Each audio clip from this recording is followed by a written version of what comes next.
नमस्कार दोस्तों, जय श्री लक्ष्मी नारायण, जय Shiv Shakti, triple three divine knowledge channel में आप सभी लोगों का स्वागत है।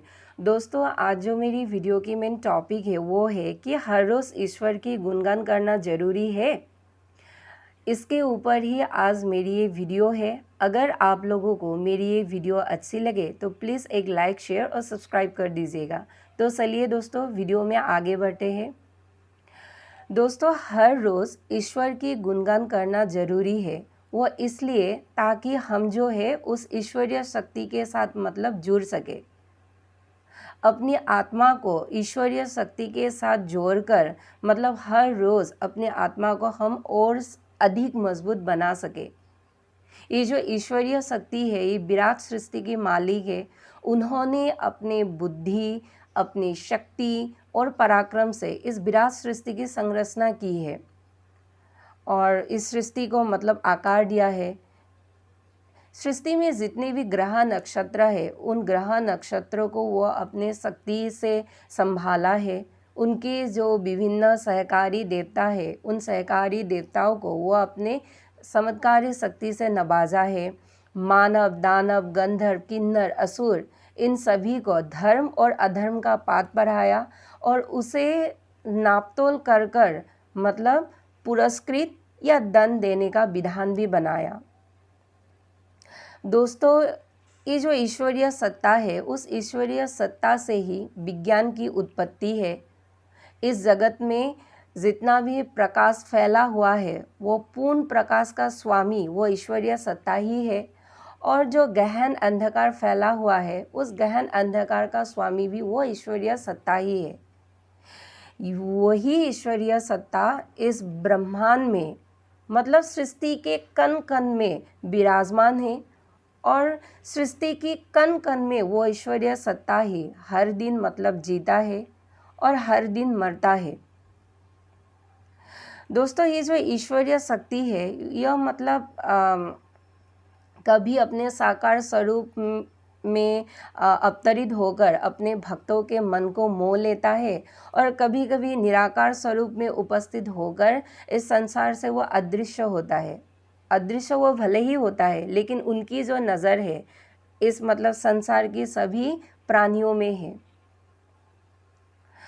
और दोस्तों, हम जब ईश्वर की गुणगान करते हैं तो हमारी अंदर की जो गुण है, वो गुण स्वच्छ एवं निर्मल होते जाते हैं।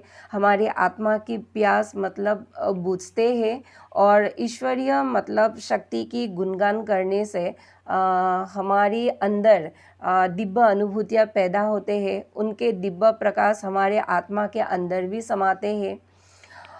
और दोस्तों, कहीं आप लोगों ने ये नोटिस किया है कि क्या कभी किसी ने ईश्वर को तर्क से कभी भी पाया है? जी नहीं दोस्तों, ईश्वर को कभी भी तर्क से नहीं पाया जाता है। ईश्वर को सिर्फ पाया जाता है अतल विश्वास से और अत्यंत प्रेम से। जी हाँ दोस्तों, अगर प्रेम और अतल विश्वास आपकी ईश्वर पर है,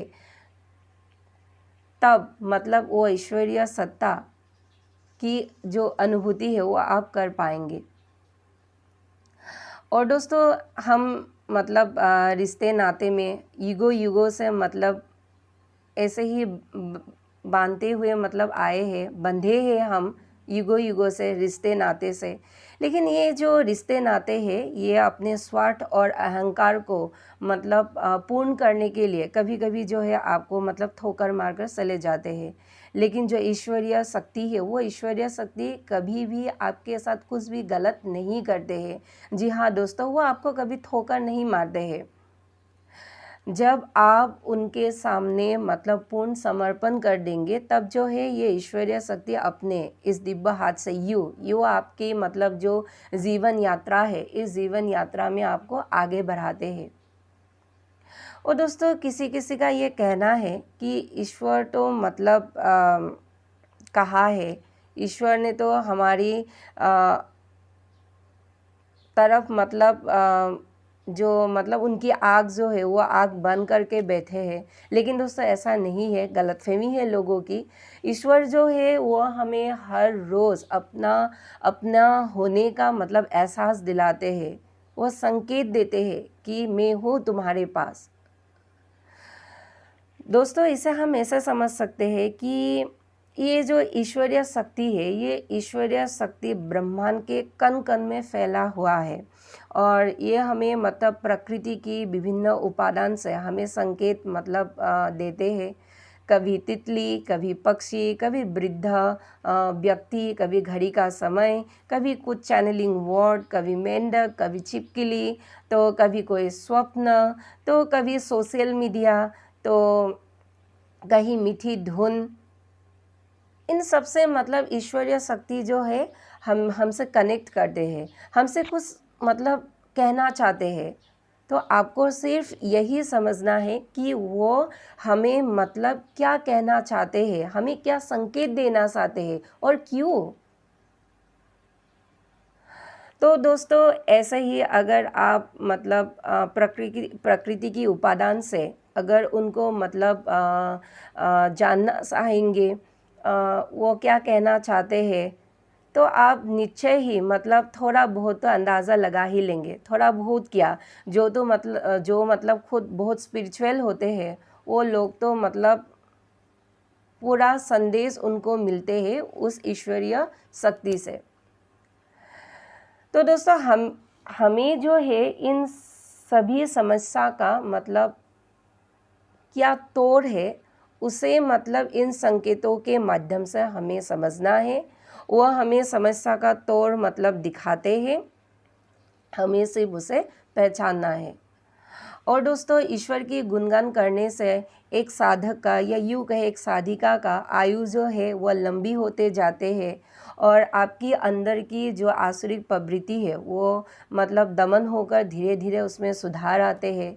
ईश्वर की मतलब जो दिव्य प्रकाश है वो आपके आत्मा के अंदर समाते हैं धीरे धीरे। उनकी जो मतलब गुण है वो गुण भी आपकी आत्मा धीरे धीरे धारण करने लगते हैं। और दोस्तों जब आप मतलब ईश्वर से नहीं जोड़ते हैं तब जो है मतलब आपकी जीवन यात्रा जो है वो मतलब बहुत कांटेदार होते हैं। और जब आप ईश्वर के मतलब सामने पूर्ण समर्पण कर देते हैं तो आपकी ये जो जीवन यात्रा है वह सुगम बन जाते हैं।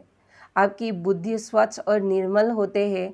आपकी अंदर की जो तामसिक प्रवृत्ति है वह तामसिक प्रवृत्ति भी धीरे धीरे सात्विक होते जाते हैं। आचरण शुद्ध होते हैं, मन निर्मल होता है।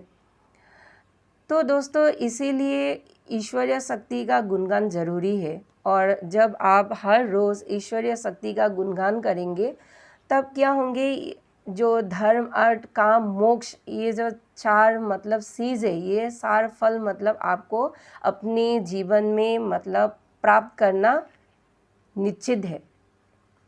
इसीलिए दोस्तों हर रोज़ ईश्वर की गुणगान करना ज़रूरी है। तो आज के लिए दोस्तों इतना ही। धन्यवाद।